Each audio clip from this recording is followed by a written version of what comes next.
start streaming here. Make sure it pulls up.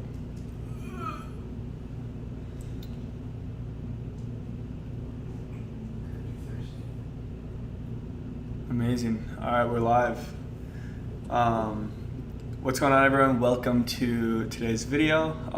Going over weekly watch list today. Gonna go over a few different things. We're gonna talk about some of the key things that are happening within the market this week. Some earnings that are coming up.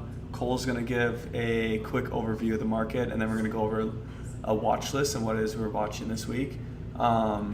Just a little background. So Cole, welcome to the video. Thanks, man. Thanks for hopping in. I appreciate it. So Cole and I know each other from the same office space, and we actually are in the same office now, which is awesome. And Cole is a trader here in Minneapolis who has definitely a different style than I do.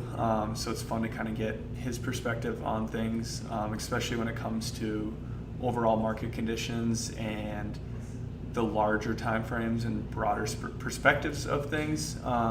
Just because on this channel, all the videos are scalping and day trading and just quick moves. So a lot of people that doesn't even really work with their schedule. If you're working a job, it's super hard to make time to be on at market open every single day and stuff like that. So something like your style might be more beneficial, or it's definitely hard with day trading and scalping. You got to be on market open every single day, and if you're not able to do that, something swing trading like what you do might be a better option, right? For sure. So yeah, let's dive into it. So some key things. I'll actually just pull up this spreadsheet so you guys can screenshot it or look at it and do whatever. But main things we're watching this week is Tuesday. U.S. new home sales report comes out, which should be exciting because I know real estate was going crazy this spring and it's still hot, but I've definitely heard some people just kind of say it is starting to slow down a little bit, as well as just like the overall market and stuff there. And then Thursday we have the weekly jobs report, obviously. And then Friday we have U.S. personal income and spending report, which will be super interesting just to see how much cash is kind of flowing through the system, what people are spending, all of that stuff. So as far as earnings this week, I always look at earnings whispers. So just here are all the earnings that are going on this week, and just some key ones that I'm watching is Best Buy, Intuit, and then we got Salesforce, Snowflake, and then Peloton. I think that was all the ones I was watching. Yeah, those are all the ones I was watching for this week, just to kind of keep an eye on.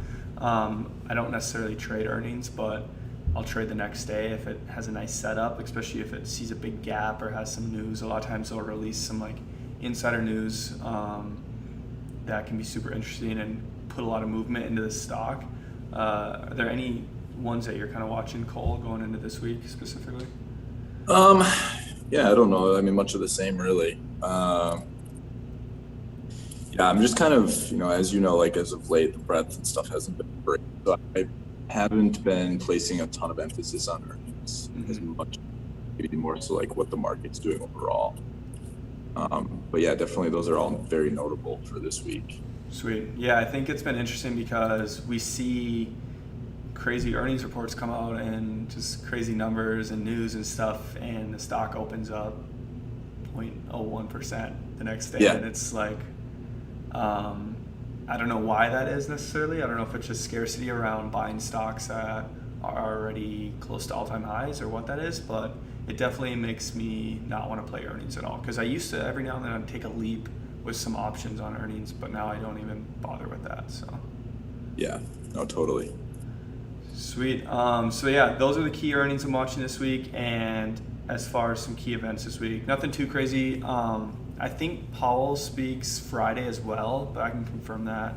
I'm 90% sure he speaks midday as well on Friday. So Fridays are already choppy, so it shouldn't affect things too much, but definitely something to note. All right, so that now we'll kind of give it up to you here. I'll hand it over to you here. So Just let me know if you need anything changed on the screen here, but it's Yeah, no, all that yours, works. man. Yeah, appreciate it. So yeah, kind of, I mean, from what you were just saying, right, we kind of noticed, or at least I've been noticing earnings, there hasn't been major moves, which is probably, I mean, summer trading, I guess, is just in full force. I would say, like, liquidity volumes are down. Overall, it's been really choppy. If you're looking at like dailies, like I am, in that sort of time frame.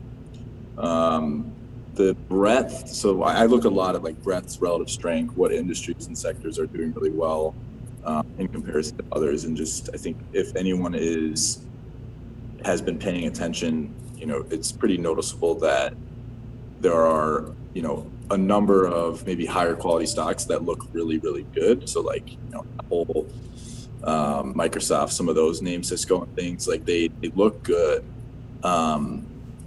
And they seem to be performing well, but then you have, a whole, let's say the bottom 80 or whatever percent, just, I think I was looking at a stat around how many stocks are either at or below their 200-day moving average. And it was a surprisingly high. Is surprisingly high or low? Surprisingly high number. So there's just a lot of stocks that just aren't really performing well. And then you have, let's say the market leaders that are holding up the market. So I think, there's always been the rates conversation has been kind of popular, coming back into favor. So if we're going to be raising rates, or, and when. So I think that is continuing to move, the market in interesting ways, especially if there's, talks coming out of the Fed around that stuff. But I mean, as you can see, like SPY, the Dow and Qs, like they're all at or near, all-time highs. We get these little pullbacks, like we saw the past week, and then even before that. But every dip keeps getting bought, and so it's been interesting to see that play out. I would assume, there's the kind of bear cases, and we've talked about this, Devin, but September and August for that matter, but more so September has historically been a down month, especially when you look at it in the last 10 years. So seasonality could play into how things trade next month. But then again, like I was saying, you have some of these big market leaders that look really well. They're at or near all-time highs.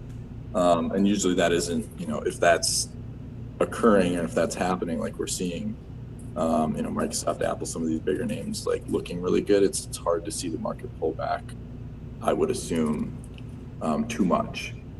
Obviously, that said, that can change pretty quickly. But so yeah, that's kind of that's kind of been what I'm looking at. The markets are looking healthy. Obviously, you have IWM is lagging a little bit, so like the small cap index. What's that again? IWAM, right? Yep, IWM. Oh, yeah. So I mean, it's trading within this range that it hasn't moved much in the past few months. So it's kind of just been trading around this little range, but obviously noticeably a little bit weaker than SPY or the Qs. So that's something that I've been watching a lot. Why is this important? Just for those who are kind of wondering, what makes small caps such an important thing to kind of watch?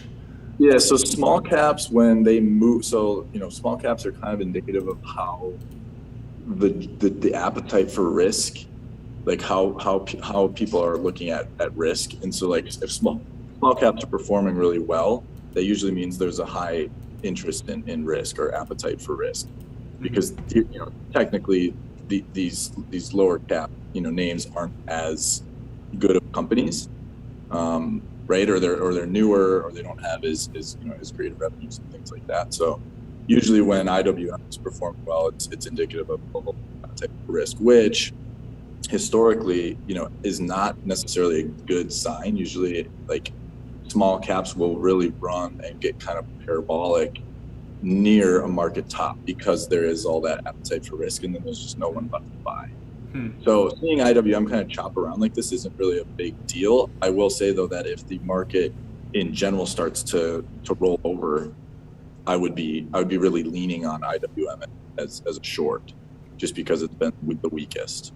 So I'd be looking to either short the IWM, the index, or look for stock that's in the Russell 2000 that would be setting up on the short side to take a short. But I usually don't, I'm not shorting heavily if, if buy and the Qs and IDA, all of these are, at or above their like 50-day MAs. Mm-hmm. I'm not getting pretty aggressive on the short side unless we're really seeing some carnage, but I'll definitely be keeping an eye out and take a short if it presents itself as kind of a hedge against any long positions I have. Yeah, it looks good below 210 for a short, just kind of hanging out in this channel here. It's like For sure.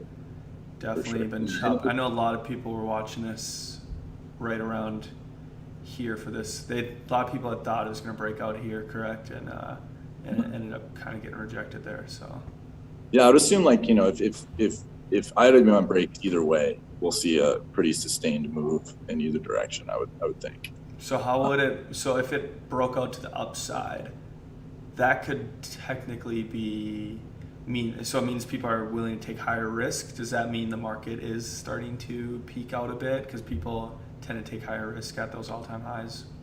Yep. Usually, like if you kind of look in the past, small caps are running pretty aggressively at or near a general market top. Okay. So that's just maybe anecdotal, right? There might not be a real reason for that, but usually that's how kind of things play out. And usually that means it's like a sustained move to the downside, but we're not seeing that really. I mean, and breadth overall isn't great. So it's not like everything's at all-time highs and, there's this huge euphoria that's in the market, right? We're not really seeing that. So from my point of view, like the seasonal kind of September, always being or historically being a bad month kind of, I would say is less in the forefront of my mind. I'm kind of looking at the general market as pretty healthy right now.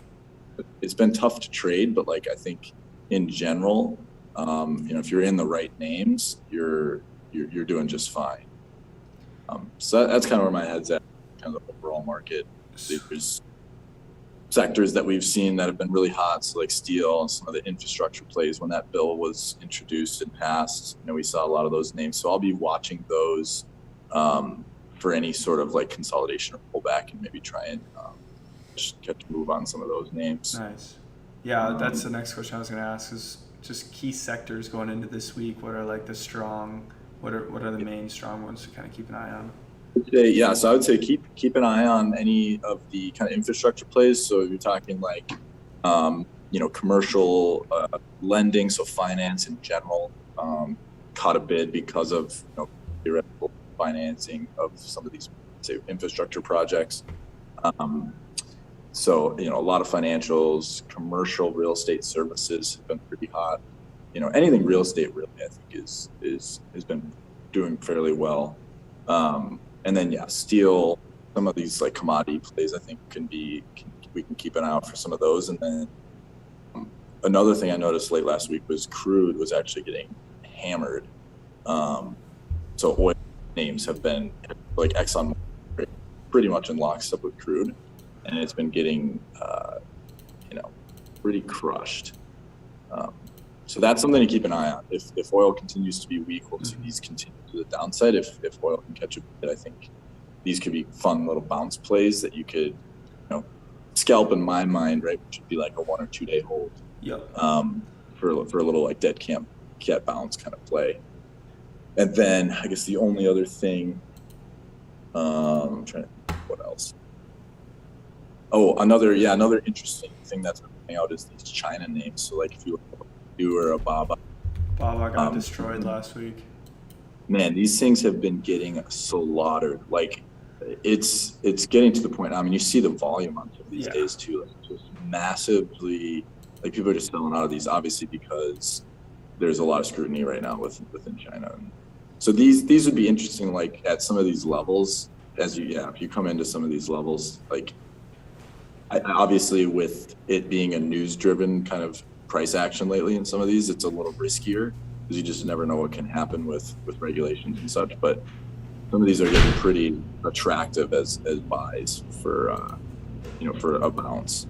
Yeah, when do you know? So like when something is just been dumping like this so much, when do you know it's time to maybe actually start trading to the upside? Because you obviously don't want to try to catch a falling knife. So I would say, you'll be fine if you're buying it off of like pretty key levels. Obviously that's riskier. I would be looking, if I would actually be entering into these, I'd be looking for like a nice candle. So either a gap down, pretty aggressive gap down, and then like an engulfing candle. So if we gap down 1, 2, 3% and volume and kind of engulf the previous day's candles, that would be a pretty bullish sign. Could get me in. Is it EMA? Do you look at EMAs at all with stuff like that, or will you enter early and just set a stop below the low? Yeah, I would just enter early. Like EMAs are great, especially when things are trending. I mean, I would say they're pretty much thrown out the window at this point with these, just because the action's been so piss poor. But yeah, you could. I mean, the safest way would be to get that engulfing candle and then wait for like an EMA remount or something, or a remount. That would be, the safest play. Or if we can consolidate down here and then kind of break up some sort of wedge pattern, that would be pretty safe. But the value play would be trying to catch some sort of reversal candle like that, because when these things, if these things do start to pop, they're probably just going to go. They're going to get bought up quick for sure, because this is like a very valuable company. Like this is like Amazon of China, so like it is. There's a lot of people watching this right now waiting to get a good deal on it. Yeah, I mean if this thing's come off like 50% in the past. Yeah. Or maybe not more. Like 50% is at 320 all the way down to below 160. So over. You're absolutely right. Especially Baba, like that's, like you said, it's the Amazon China, huge. They're extremely successful company. Like once these catch a bid, they're just going to run. So you almost have to try and sneak an entry a little bit. Because when it's obvious to buy, you're probably going to be late. Yeah. But those are some of the things that I'm looking at, just interesting kind of, I always look at kind of themes in the market and kind of what the narrative is around this stuff. Like the narrative right now for these China names is just terrible. Yeah. I think it's important to try to figure out what are the majority of other people doing, right? Or like kind of watching for as well, because if like a lot of people are gonna be waiting to buy this up, you can be ready to take advantage. It's gonna get bought up quick if a lot of people have eyes on this, which means there could be like a really solid bounce there for sure, as well as like on the technical side of things. There's like all these gaps as well that could be filled too. Which can be interesting because that tends to kind of give it some more momentum quicker as well. So yeah, most definitely. So yeah, that's kind of what I'm looking at. Sweet, next, for the week. I like it. All right, I can kind of go over my watch list here, and then I'd love to hear your take on some of the things I got on the watch list as well. Absolutely. And then we can go from there. Let me pull it up here. All right, so first thing I'm watching this week is Snow. It has earnings and also broke a pretty key support. This is one we were watching quite a while back here for this 275 break, and then had that massive green day. But overall, the price action hasn't been amazing. Usually, like when it breaks a key level like this, you want to see it hold above, not totally tank the next day below that level again.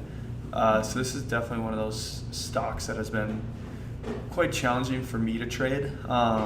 Even like these wicks can kind of show you how choppy it is intraday for day trading, and how much it kind of has been moving around. But we definitely caught some good breaks here with this break and this break as well. But I was watching one key support level here, ascending support, and on Friday we had broken below that, but instantly got bought back up again. Looks crazy on the 5 minute, just a massive dump off the open. But this could like totally, obviously this is a bullish candle, but this could definitely get rejected around this 275 level and continue down. Or it could come out with something good during earnings, which could drive it up to this high here, where we could look to get another swing up here. Because yeah, this candle did totally dump, but it did get bought up very quickly, which obviously show that people are ready to buy this thing up the second it gets kind of down here. So I'm definitely watching this in either level or either direction this week. I don't really have any key levels I'm watching besides this 291 area here, which I don't see it getting up there unless something happens with earnings. So, but I definitely think there's going to be some volume with this. We could get some sort of like pre-earnings run up or dump or whatever that may looks like. But usually pre-earnings, you definitely get a lot of movement and stuff like this. So pull this over here. Next thing I'm going to be watching is Fubo. This is something I know a lot of people are in long term. But you know, Fubo, I was watching this here. I actually haven't traded this stock since back here when we had this channel breakout here. But I definitely like to keep an eye on it. We had this giant downward resistance here and broke out to the upside there, got rejected at 35, and now we seem to have like this supply zone down here where it keeps getting bought up at. So it'll be interesting to see here. It might be a good swing if we can hold this supply zone and get back up above this EMA here.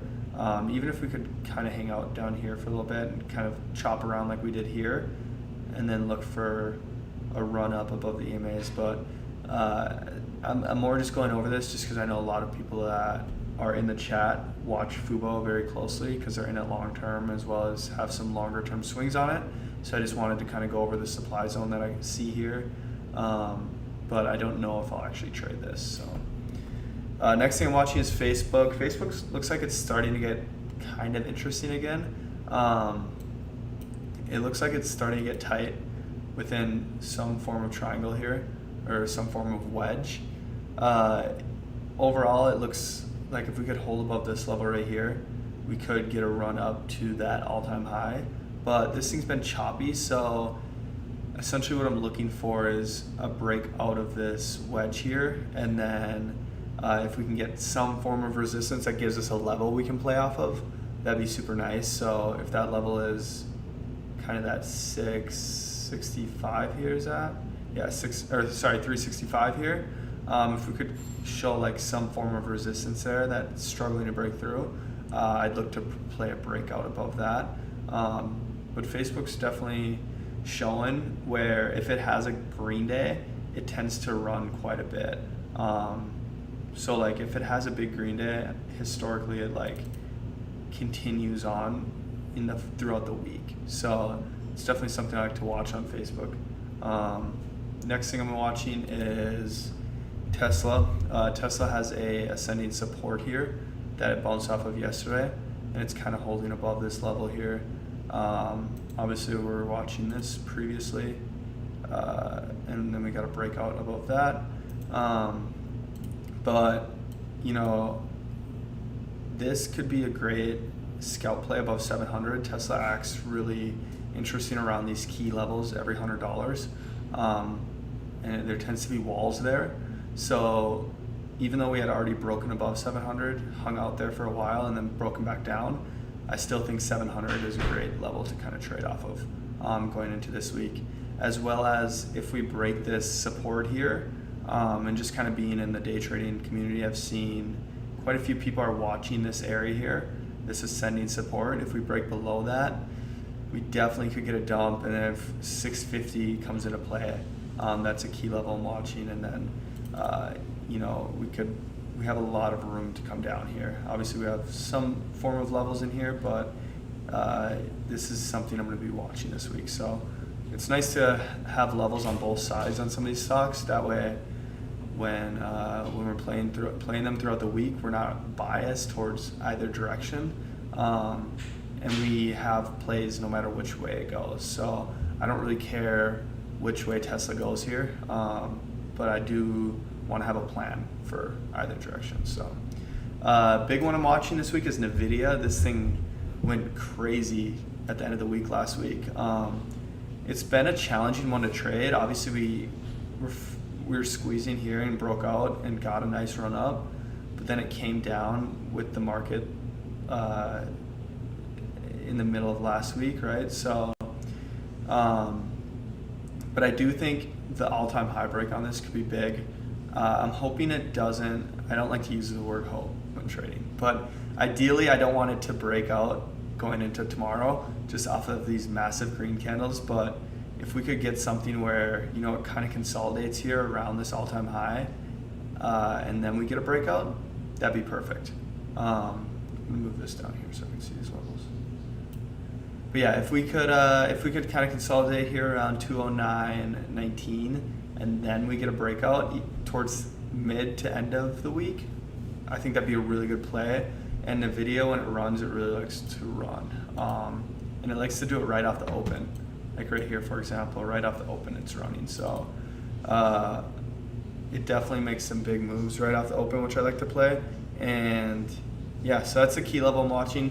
If this does go up to that level tomorrow, I will play it. But based off of if it breaks tomorrow or if it breaks later in the week and consolidates around that area, will determine my position size and how long I hold the position. So if it breaks tomorrow, because of how much it's ran over the past 2 days, I will trade lighter and not hold as long. But if it breaks towards the mid or end of the week and we've had some breathing happen here, I'll be more willing to take larger positions and scale out and then hold on to some as well. But it is important to like look at this stuff on the daily and realize that, okay, we had 2 really big green days here, so it might have to breathe here, and that's awesome, and then it can break out from there. But if it does choose to break out, it is important to realize like you're trading something that already had 2 really big green days. So considering that, it might be good to size down just because it may be overextended. Next thing I'm watching is Amazon. Obviously this thing's been down since earnings, and we had this massive gap down here with earnings. You know, we're watching this level to the upside, couldn't get that breakout, so it's been trending down since then. Overall, I have some key levels set, but we have this support that got hit back here, and I'm watching, let me move this again. I'm watching this, we have this trending downward resistance here. We bounced on this 31.75 1, 2, 3 times now, and it's continuing to get bought up even on like a day like today, this day. We're totally dumped, and I thought it was going to break through that, and it instantly got bought up, right? So there's definitely a lot of buying pressure down here. So I think if we can break that 31.75 level, we could hit these other levels down here. First one being 31.72, 31.10 or 31.70, and then 31.65 are kind of my profit targets on that if we do break this level here. Amazon is a riskier one to play, and the options can be crazy on it, so just be aware of that. But this could be interesting, and I will say, like, I looked back over the past few weeks here where it has been trending down, and if you play these low breaks since the since earnings, you do tend to get a good breakout. So like right here, this was that low break, then the next low break would have been off of this right here, right? The next low break would have been off of this. You get a nice dump. So every time it breaks the low, the previous low since earnings, we've gotten a pretty good move as far as for day trades, especially just like a quick move in and out within 5, 10, 15, 20 minutes. There's been some good plays off of that. So that is all I'm watching for this week. Obviously other things will come up as the week goes on. But yeah, those are just some key levels I'm watching there. So sweet. Anything you wanted to add to that, Cole, or any thoughts on these stocks that I'm looking for here, or looking at? No, I love the analysis. Yeah, I agree with you wholeheartedly on all of those. I'll just throw out like STLD and NUE for just coming full circle with the conversations earlier. These ones are the 2 steel stocks that were the strongest. UPST has been an interesting trader that's been kind of in favor, you could say. So, you know, if this thing hangs out and consolidates up here, forms some sort of a range, and this could be bought again. And then as far as tech is concerned, so Oracle, Microsoft, Apple, all super strong at or near highs. So these would be, I mean, Apple's already moving, but Microsoft too. Microsoft had a crazy Thursday, Yeah. Friday. yeah, so it's, I mean, you can't really buy these right now, but just notable, right? Keeping an eye on some of these stocks that are really strong.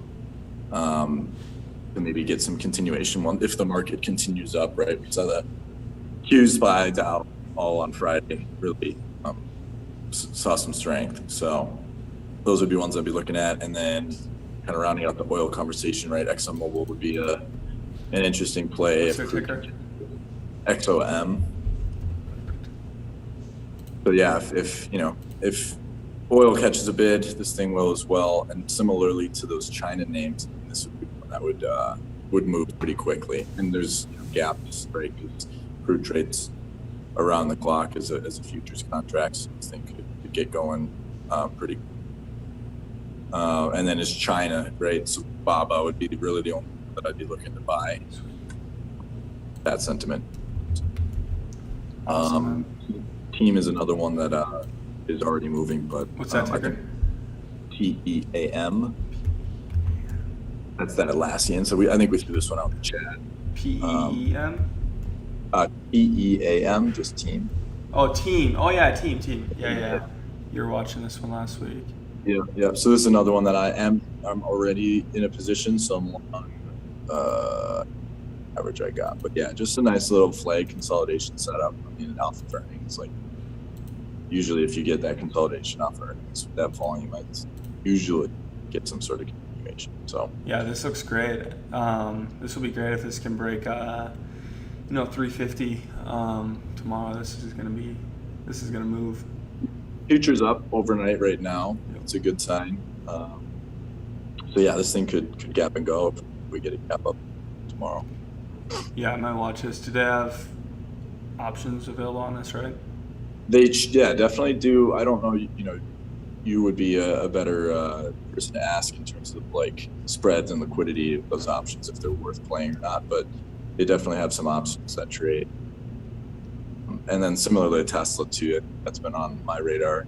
And I really thought this thing was going to go like right here, man. Yeah, I thought we were off to the races, but I think some of the market action just dictated this to be a little bit lower. So yeah, definitely keeping an eye on this because that kind of wedge that you were showing, multi-month wedge, can be powerful. You mean, are you talking about this one here? Yeah. Yep. So it's multi-month kind of consolidation hanging around here. Could see this thing. I could see this thing back at highs quick, but we shall see. Sweet, man. I love it. This is all good stuff. Well, how long have we been going live for now? We've been live for over half an hour. Nice. Yeah. I love it, man. This has been good. Well, I appreciate you hopping on. Like I said before we hopped on, we'll have to do another one, or maybe make these a regular thing if people like it. Just because I think it's good to have different perspectives, especially being our style of trading is quite different. And it'd be cool to do one going over your strategy and stuff like that. So. Love it, man. Yeah, thanks for having me. Yeah. Absolutely. Thank you guys for watching the video. I will see you tomorrow. That was good, dude.